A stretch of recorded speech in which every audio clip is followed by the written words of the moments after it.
ሰላም ጤና ይስጥልን የተከበራችሁና የተወደዳችሁ በዓለም ዙሪያ የምትገኙ የጣና ቴሌቪዥን ቤተሰቦች እንደምንዋላችሁ ያላችሁበት የምድር ዳርቻ ሁሉ አክብሮታዊ ሰላምታችን ከጣና ቴሌቪዥን ዜና ክፍል ይድረሳችሁ እያልን የካቲት 11 ቀን 2018 ዓ.ም የጣና ቴሌቪዥን የሰዓቱን ዜናዎች ይዘንላችሁ ቀርበናል።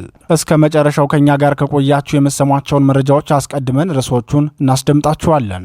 የብልጽግናው ሰራዊት የፍርሰት ጉዞ ከመቼውም ጊዜ በላይ ፈጥኗል። ቀን በቀን የሰራዊቱ አባላት ወደ ፋኖ ሲቀላቀሉ ከቆዩ በኋላ ዛሬ ጭራሽ የክፍለ ጦሩ ዘመቻ መሪ ሙሉ ትጥቁንና ወታደራዊ መረጃዎችን እንደያዘ ፋኖን ተቀላቅሏል። የባዲን አድማ ብተናም በሰልፍ ወደ ፋኖ እየተቀላቀለ ነው። የሰዓቱ ዜናችን በዝርዝር የሚያስደምጣችሁ መረጃ ነው። ኑ ለመጨረሻው የድል አክሊል እንታገል። ይህን ወርቃማ ጥሪ ያቀረበው የአማራ ፋኖ ብሔራዊ ንቅናቄ ሸዋ ጠቅላይ ግዛት እዝ በስሩ ከሚገኙት ግዙፍ ክፍለ ጦሮች መካከል አንዱ የሆነው አጼ ዳዊት ክፍለ ጦር ነው። ክፍለ ጦሩ ሾተላዮችን ነቅለናል ሲል የገለጸበትን የኑ ታግለን አማራን ነጻ እናውጣ ኢትዮጵያንም ከፍርሰት እንታደግ የሚል ጥሪውን አስመልክቶ ያደረሰንን መረጃ በዝርዝር ተሰሙታላችሁ። ከሐሳብ እስከ ንግግር ከዕቅድ እስከ ድርጊት ድረስ መሳሳት የማይሰለቸው የብልጽግናው ስርዓት በቀይ ባህር ጉዳይ እየተከተለው ያለው ስውት መንገድም ውጤቱ እጅግ አደገኛ ነው ይለናል የፖለቲካና ቀጠናዊ ጉዳዮች ተንታኙ። በተለይም ጉዳዩ የተያዘበት ትርክት ለወደፊቱም አሳሳቢ ነው ሲል የገለጸው ተንታኙ ሙሉ ሐሳቡን ያስረዳበትን ጥልቅ ትንታኔም በዜናችን የሚደመጥ ልዩ መረጃችን ነው፣ እናስደምጣችኋለን። ብልጽግናው ከአማራ ሕዝብ የሚቀርብበት የበቃህን ወቀሳ ግልጽና ድፍረት የተሞላበት ሆኗል። በሶስት ዘርፎች ለህዝብ ያቀረበው የብልጽግናው መጠይቅ ከህዝብ የተሰጠው ምላሽ አስደንግጦታል። እነዚህ ሶስት መጠይቆች ምንድናቸው? ከህዝብ የተሰጠው ግብረ መልስ ምንድነው? የሚለውን ከዝርዝር ዜናችን ትሰሙታላችሁ። የህወሓት ነገር ሲበርድ በእጅ ሲተኩስ በማንኪያ ሆኖ ቀጥሏል። የጨፍኖ ላሞኛችሁ የማይቀር ስልቱን የሚጠቀመው ህወሓት ጦርነቱ የሚቀር አይመስልም ሲል ይናገራል። የትግራይ ህዝብም ከዚህ በላይ ጦርነት አይገባውም ብሎ ይገልጽና ተመልሶ ደግሞ የወልቃይትን መሬት ለማስመለስ ለምናደርገው ትግል ተዘጋጁ፣ ልጆቻችሁንም አዘጋጁ ሲል በዚያው መድረክ ላይ የጦርነት ቀስቀሳውን ያደርጋል። በዚህ ጉዳይ የተሰናዳውን መረጃ እናስደምጣችኋለን። ሰዓቱ ሲደርስ ይቀርብላችኋል። እነዚህንና ሌሎች ለሰዓቱ የተመረጡ መረጃዎችን አሰባስበን ያሰናዳን የሰዓቱ ዜናችን ወደ እናንተ መቅረብ ይጀምራል። በድጋሚ እስከ መጨረሻው አብራችሁን እንድትቆዩ እየጋበዝን ወደ ዝርዝር ዜናዎቹ እናልፋለን።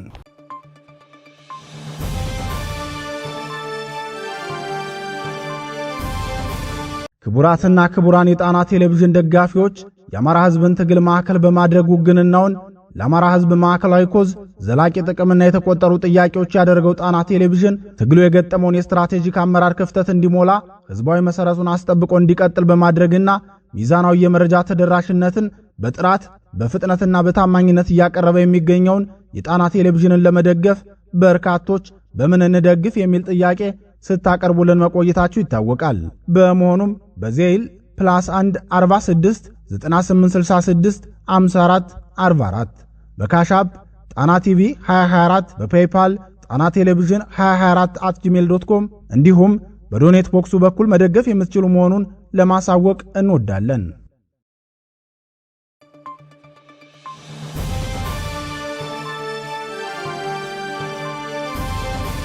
የዘመቻ መሪውና የቲም መሪዎቹ ፋኖን ተቀላቀሉ።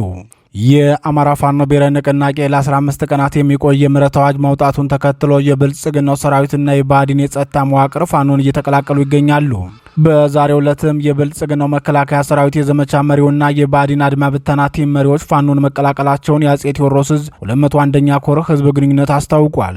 የአማራ ፋኖ ብሔራዊ ንቅናቄ አጼ ቴዎድሮስ ዕዝ 201ኛ ኮር የህዝብ ግንኙነት ኃላፊ ፋኖ ሀብታሙ የሱፍ በጉዳዩ ዙሪያ ለጣና ቴሌቪዥን በላከው መረጃ የመከላከያ ዘመቻ መሪውና ሁለት የአድማ ብተና ቲም መሪዎች ፋኖን ተቀላቅለዋል።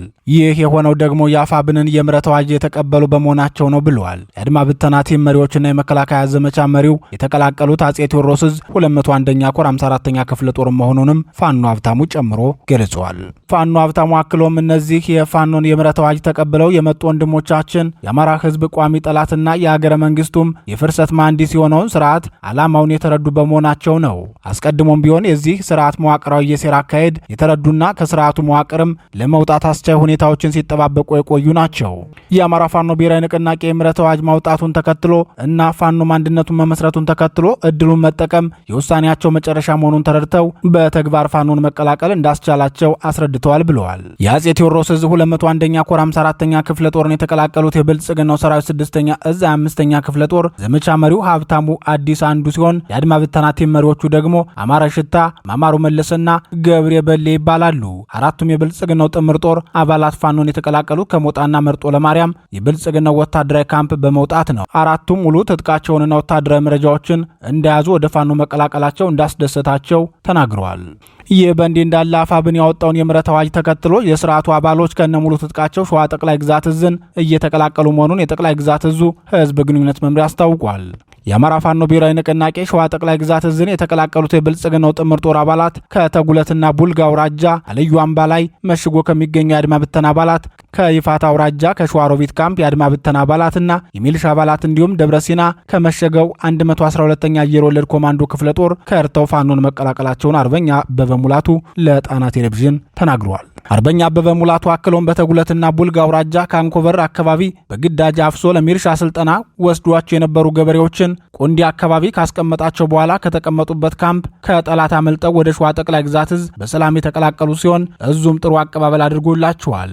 አሁንም ለጸረ አማራው ስርዓት ወግናችሁ የገዛ ወገናችሁን የምትጨፈጭፉ የስርዓቱ አባሎች ድርጅታችን ያወጣውን የምህረት አዋጅ ተጠቅማችሁ ፋኖን እንድትቀላቀሉ በድጋሚ ጥሪ እናስተላልፋለን ብለዋል።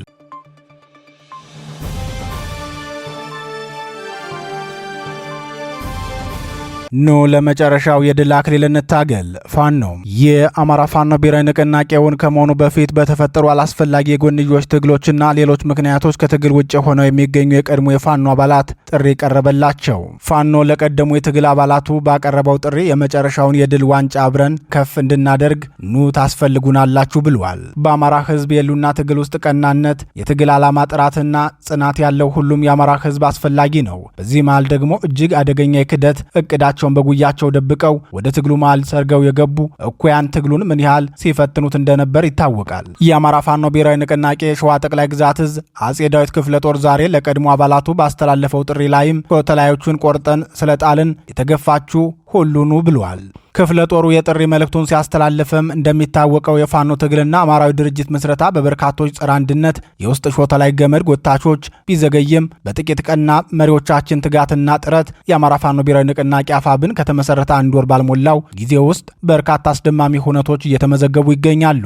መላው የፋኖ ሰራዊታችን በከፍተኛ የሞራል ልዕልና ታላላቅ ድሎችን እያስመዘገበ ይገኛል። ህዝባችን በልጆቹ አንድነት በእጅጉ ተደስቷል። በአፋብን ምስረታ ጠላት ኔትወርክ እስከ ማቋረጥ የደረሰበት ከፍተኛ ፍርሃት ውስጥ ገብቷል። በርካታ የብልጽግናው ዙፋን አስጠባቂዎች ከንቅናቄው ምስረታ ማግስት ጀምሮ በሸዋ ጠቅላይ ግዛት፣ በወሎ ቤት አማራ፣ በጎንደርና በጎጃም ቀጠናዎች በተደረጉ የተቀናጀ ውጊያ ከፍተኛ ቁጥር ያለው የስርዓቱ ወታደሮች እርምጃ ተወስዶባቸዋል፣ ቁስለኛ ሆነዋል። እድለኞች ደግሞ እጃቸውን ለፋኖ በመስጠት ከከንቱ ሞት ተርፈዋል። ድርጅቱ ያወጣውን የምህረት ጥሪ ተቀብለው ወደ ፋኖ እየመጡ ያሉ የስርዓቱ አገልጋዮችም ከአባላት እስከ አመራር ያሉት ቁጥራቸው ከቀን ወደ ቀን እየጨመረ ይገኛል። በመሆኑም አጠቃላይ የትግላችን ድርጅታዊ ቁመና ገና ከውልደቱ እዚህ ደርሷልና የተከበራችሁ የአፋብን ሸዋ ጠቅላይ ግዛት እዝ አጼ አምደ ጽዮን ኮር አጼ ዳዊት ክፍለ ጦር ነባር ታጋዮች በሙሉ በተለያየ ምክንያት ከትግሉ ውጭ የሆናችሁ በሙሉ የወገን መመኪያ የጠላት ራስ ምታት የሆነው ትላንት በጥቂት የሰው ኃይል ዋጋ የከፈላችሁበት ስመ ገናናው አጼ ዳዊት ክፍለ ጦር በትጥቅም ሆነ በሰው ኃይል ከመቼውም ጊዜ በላይ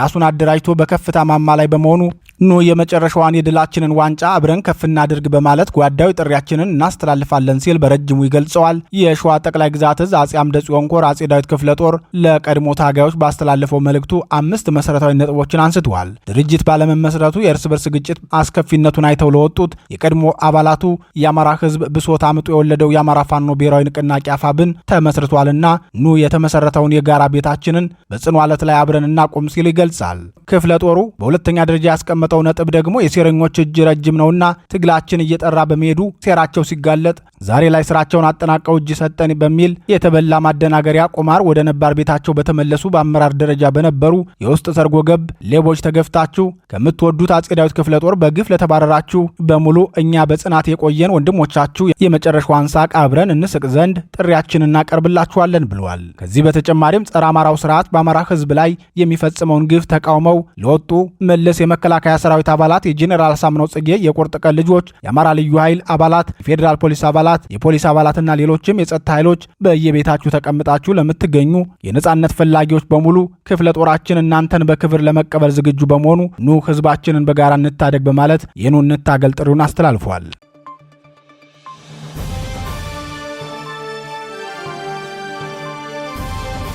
ቀይ ባህርን በተመለከተ ብልጽግና እየተከተለው ያለው ስውትና አደገኛው ትርክት። ክቡራን የጣና ቴሌቪዥን ቤተሰቦች፣ የዓለም ፖለቲከኞች በተለይም የሰላምና መረጋጋት ተንታኞች በትኩረት የሚመለከቱት የወቅቱ ጉዳይ የቀይ ባህር ቀጠና ቀጣይ አሳሳቢ ሁኔታ ነው። ከሳውዲ አረቢያ እስከ ቱርክ፣ ከእስራኤል እስከ አሜሪካ ያሉ ሀገራት የቀይ ባህርን ጉዳይ በተመለከተ ልዩ ትኩረት ሰጥተው እየተከታተሉት መሆኑ ይታወቃል።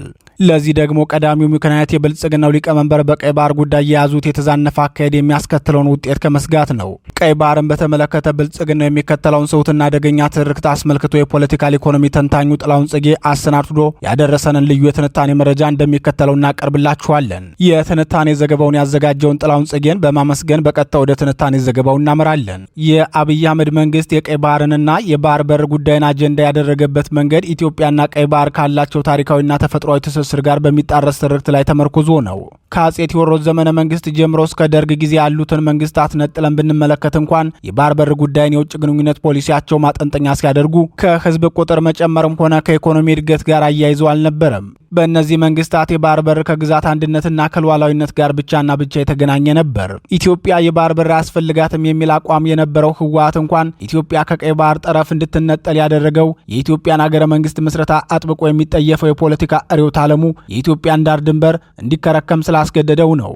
ኢትዮጵያና ቀይ ባህር ትስስራቸው ከህዝብ ቁጥርና ኢኮኖሚ አንጻር የተቃኘ ቢሆን ኑሮ ኢኮኖሚክስን የእጃቸውን መዳፊ ያልጠንቀቀው የሚያውቁት አቶ መለስ ዜናዊ ታሪካዊ ስህተት አይሰሩም ነበር። ዳሩ ግን ፍላጎታቸው የኢትዮጵያ ስሪት የአማራ የቅኝ ግዛት አገረ መንግስት ነው ከሚለው ነጣጣይ ትርክት ጋር የተቆራኘ ስለነበረና የኤርትራን መገንጠል ቀድሞ የተቀበሉት ጉዳይ ስለነበር ኢትዮጵያን ከነባር የባህር ጠረፍ ይዞታዋ ርቀዋታል። እነ ፕሮፌሰር አስራት ወልደየስም ሆኑ እነ ዶክተር ያዕቆብ ኃይለማርያም የኢትዮጵያንና የቀይ ባህርን ትስስር አስመልክቶ ያደርጉት የነበረው ሙግት መነሻው ከኢትዮጵያ ሀገረ መንግስት ታሪክ ከግዛት አንድነትና ሉዓላዊነት ጽንሰ ሐሳቦችና የታሪክ እውነቶች በመነሳት ነበር። በዚህ ምክንያት ነበር የድሮዋን ኢትዮጵያ መልሰው ለማምጣት የሚፈልጉ ህልመኞች፣ ተስፋፊዎችና ተመሳሳይ አማራ ጠል ቅጽል ስሞች ይሰጧቸው የነበረው።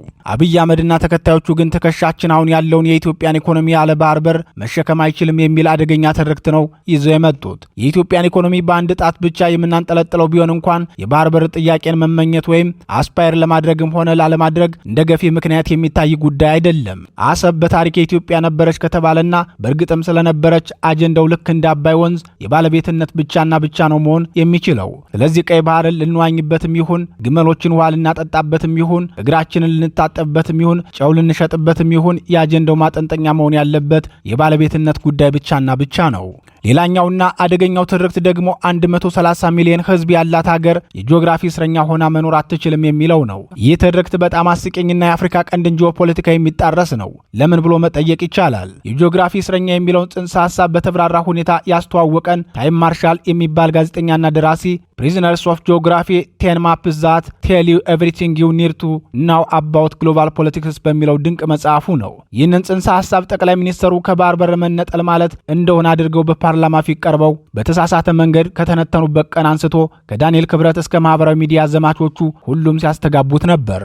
በቅድሚያ ፕሪዝነርስ ኦፍ ጂኦግራፊ ወይም የጂኦግራፊ እስረኛ የሚለው ጽንሰ ሐሳብ አንድ ሀገር ወይም ቀጠና ያለበት መልክዓ ምድራዊ አቀማመጥን ተከትሎ የሚገጥሙትን ፈተናዎች ለማሳየት ጥቅም ላይ ይዋል እንጂ ከባህር በር ከመነጠል ጋር በቀጥታ የሚገናኝ አይደለም። በመቀጠል ኢትዮጵያ የቀይ ባህር ቀጥታ ግንኙነት ዳይሬክት አክሰስስ ኖሯትም አልኖራትም የጂኦግራፊ እስረኛ ከመሆን አትድንም። ከዚህ ጋር በተገናኘ በአፍሪካ ቀንድ ቀጠናዊ ጉዳዮች ላይ ከፍተኛ ምርምርና ጥናት ያደረጉ ምሁራን ኢትዮጵያ በቀጠናው የተበደለች ዲስአድቫንቴጅድ የሆነች ሀገር ናት ሲሉ ይገልጿታል።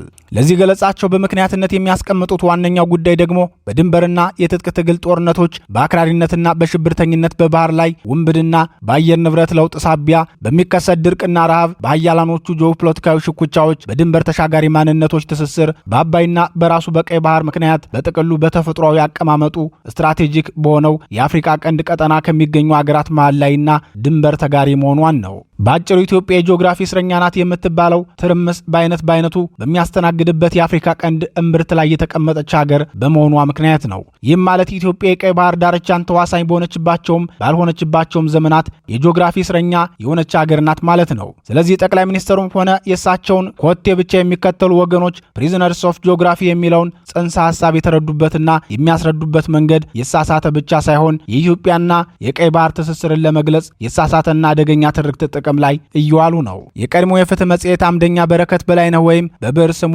ዋጋ የለገሰ በሚዲያዎች ቀርቦ በጉዳዩ ላይ ተከታታይ ሐሳቦችን ሲሰጥ ይህንን ስሁት ትርክት ያስተካክለዋል ብዬ ስጠብቅ ጭራሽ እሱ ብሶበት ያልደቆነው ዳንኤል ክብረት ሆኖ አረፈው። ሐሳቤን ጠቅለል ሳደርገው የኢትዮጵያና ቀይ ባህር ቁርኝት በሀገር ፍቅር ስሜት መልሶ ግንባታ ወይም ፓትሪዮቲዝም ሪስቶሬሽን እንጂ በህዝብ ቁጥር ብዛትና በኢኮኖሚ እድገት በሚመራ ትርክት ሊገለጽ አይገባውም። ኢትዮጵያ ልክ እንደ ጥንቱ ተመልሳ የቀይ ባህር ጠረፍ ተዋሳኝ ሆነችም አልሆነችም ትክክለኛ ትርክቷ መሆን ያለበት ይህ ብቻና ብቻ ነው። እንደ መውጫ የቀይ ባህር ጉዳይ ብሔራዊ አጀንዳ ሆኖ በሚዲያና በህዝባዊ ውይይቶች ላይ አየር ላይ መዋል ከጀመረበት ጊዜ አንስቶ በባለስልጣናትና በትልልቅ የሚዲያ መገናኛ አውታሮች ሲቀርቡ የነበሩትን ሐሳቦች በተቻለ መጠን ለመከታተል ሞክሬያለሁ። የደረስኩበት ድምዳሜ ግን የቀይ ባህር አጀንዳ እየቀረበበት ያለው መንገድ ስሁትና አደገኛ ከመሆኑን ባለፈ ከሌላው አካል ለሚነሳ አጸፋዊ ምላሽ እጅግ ተጋላጭ የሆነ እንደዚሁም ለነገው ትውልድ የባለቤትነት መከራከሪያ አጀንዳዎቹን ጭምር አደጋ ላይ የሚጥል ነው። ክርክሩ መታየት ካለበት ከባለቤትነት አንጻር ብቻ ነው። ልክ ዶክተር ያዕቆብ ኃይለማርያም አሰብ የማን ናት እንዳሉት ማለቴ ነው።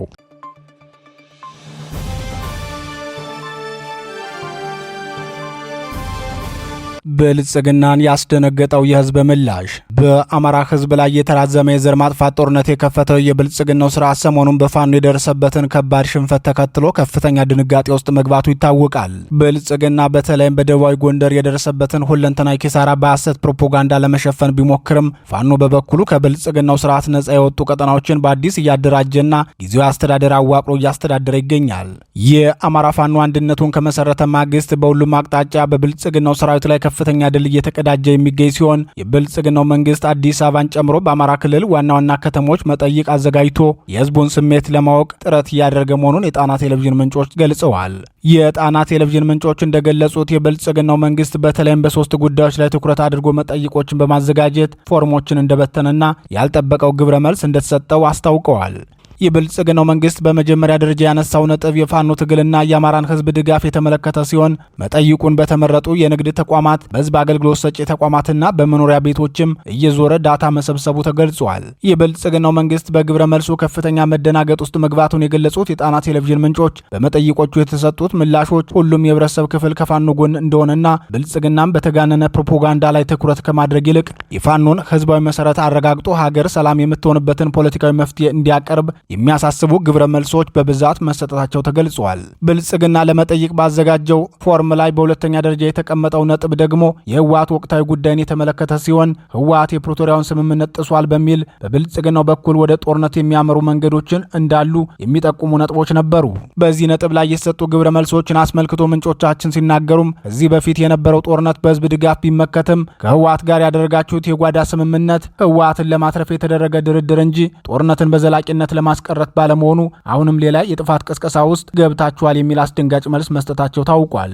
በተለይም ብልጽግና የኤርትራ ጦር ድንበር ጥሶ መግባቱን ተከትሎ ቅስቀሳ ያደረገ ሲሆን፣ በሌላ በኩል የህወሓትን ወታደራዊ ዝግጅት በተመለከተ ከህዝብ በተሰጠው ምላሽ የኤርትራ ጦር በርካታ ኪሎ ሜትሮችን ጥሶ ሲገባ በዝምታ መታለፉና የህወሓት ወታደራዊ ዝግጅትን በተመለከተም የብልጽግናው ስርዓት በጎ ፈቃድ መሆኑን አጽንኦት ሰጥተው ገልጸዋል። ህወሓት ትጥቅ እንዲፈታ በፕሪቶሪያ ስምምነት ፈርሞ የነበረ ቢሆንም የተበላሹ መሳሪያዎችን ብቻ አስረክቦ ሌላውን ሲደብቅ መንግስት እያወቀ ነበር ዝም ያለው። ያኔ ህወሓትን ዝም ያላችሁት አማራን ያዳክምልናል፣ ይተነኩስልናል ብላችሁ ነበር። በህወሓት ጉዳይ ህዝብን የካዳችሁት እናንተ ራሳችሁ ናችሁ የሚል ጠንካራ ወቀሳ አቅርበዋል። ብልጽግና በሶስተኛ ደረጃ ያቀረበው መጠይቅ የባህር በር ጥያቄን በተመለከተ ሲሆን በዚህ አዎንታዊ ምላሽ እንዳላገኘ ምንጮቻችን ገልጸዋል። የባህር በርን ጉዳይ መንግስት ያጣውን ቅቡልነት ለማስመለስ የሚያደርገው ሙከራ እንጂ አጀንዳው የቀረበበት ጊዜም ሆነ ያቀረባችሁበት መንገድ ለህዝብና ለሀገር አስባችሁ አይደለም። የአማራን ህዝብ የከፈታችሁበትን የዘር ማጥፋት ጦርነትና የፈጸማችሁትን የጦር ወንጀል እንዳይጋለጥባችሁ በማሰብ ነው አጀንዳውን የቀረጻችሁት የሚል ድፍረትና እውነት የተሞላበት ምላሽ ሰጥተዋችኋል። ይህን ድፍረትና እውነት የተሞላበት ምላሽን ተከትሎም የባዕዲን ካድሬዎች ከፍተኛ ድንጋጤ ላይ መውደቃቸውን የጣና ቴሌቪዥን ምንጮች ተናግረዋል።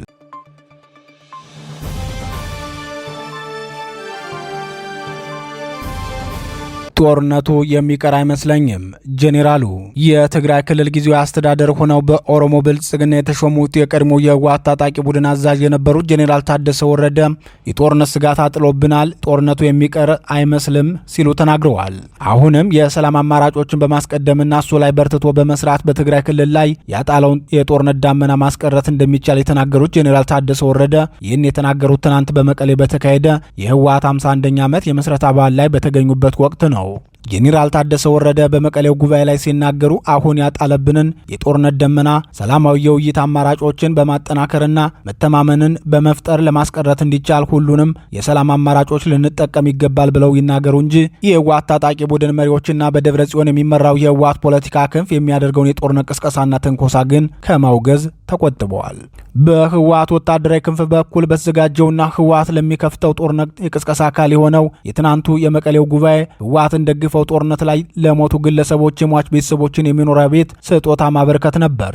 በዚህ ቦታ ላይ የተገኙት ጄኔራሉም ይህ የሰጣቸው መኖሪያ ቤት የጀግኖች ልጆቻችሁ የደም ዋጋ ነው ብለው በመናገር ከ5 ዓመት በፊት በአማራ ህዝብ ላይ ለወራ ከተሰማራው የህወሓት ታጣቂ ቡድን መካከል የሞቱትን በማድነቅ ለጦርነት ያላቸውን ዝግጁነት ተናግረዋል። ጄኔራሉ የጦርነት አደጋ አንዣቦብናል፣ ሁሉንም የሰላም አማራጮች መጠቀም አለብን፣ ይህ ህዝብ ያለፈው ጉዳት ይበቃዋል፣ ከዚህ በኋላ ሌላ ተጨማሪ መስዋዕትነትና የአካል ጉዳት መክፈል ትርጉም ስለሌለው ሁሉም ወገን የሰላም አማራጭን እንዲያስቀድም አደራ ብለው ይናገሩ እንጂ የመኖሪያ ቤት ስጦታው የተዘጋጀበት ዋና ዓላማ ህወሓት በቀጣይ በሚከፍተው ጦርነት ህዝቡ ልጆቹ ለዘመቻው እንዲያበረክት የሚጠይቅ ማማለያ መሆኑን አንድ የትግራይ ምሁር ተናግረዋል። ተንታኙ አስተያየታቸውን ሲቀጥሉም ጄኔራሉ ለሰማዕታት ቤተሰቦች የመኖሪያ ቤት መስሪያ ቦታን ሲያስረክቡ አሁን የሰጣችው የመኖሪያ ቤት መስሪያ ቦታ የአደራ ስጦታ ነው፣ የማይሸጥ የማይለወጥ እንዲሁም ለሌላ ዓላማ የማይውል መሆኑን ግምት ውስጥ አስገብታችሁ በአደራ ተጠቀሙበት ብለዋል ብለው መናገራቸው የቀደመው ጦርነት ያስከተለውን ጉዳት የሚያስረሳና ለሌላ ዙር ጦርነት ህዝቡን የመቀስቀስ ዓላማ ያለው ነው ብለዋል። በእነ ደብረ ጽዮን የሚመራው ህወሓትም ሆነ በኦሮሞ ብልጽግና ሹመት የተሰጣቸው ጄኔራል ታደሰ የሚመሩት የክልሉ ጊዜያዊ አስተዳደር ከህወሓት ታጣቂ ቡድን ጋር ቅንጅት በመፍጠር በአማራ ህዝብ ላይ ጦርነት ለመክፈት የመጨረሻ ዝግጅት ላይ መሆናቸው ይታወቃል። በተለይም ከኤርትራው መንግስት ጋር የፈጠሩት ጽምዶ የሚባለው ትብብርም የጋራ ወታደራዊ ስልጠናና ስምሪት እየወሰደ ሲሆን በትግራይ ክልል ሽሬ አውራጃ የድሮን ጣቢያ ስለማቋቋሙም የሚወጡ መረጃዎች ያመላክታሉ። ጄኔራል ታደሰ ወረደ ሁሉንም የሰላም አማራጮች መጠቀም አለብን ብለው የሚናገሩት እሳቸው የሚመሩት ጊዜያዊ አስተዳደርና የታጣቂ ቡድኑ በቅንጅት ለጦርነት የመጨረሻ ዝግጅት እያጠናቀቀ ባለበት ወቅት ነው።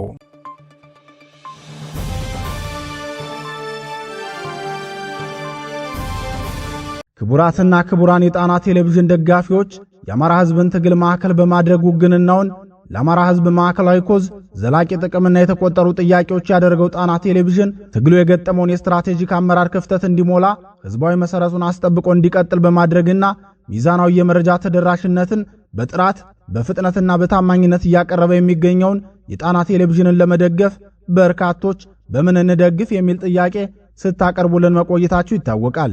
በመሆኑም በዜል +1 46 9866 54 44 በካሻፕ ጣና ቲቪ 2024 በፔይፓል ጣና ቴሌቪዥን 2024@gmail.com እንዲሁም በዶኔት ቦክሱ በኩል መደገፍ የምትችሉ መሆኑን ለማሳወቅ እንወዳለን።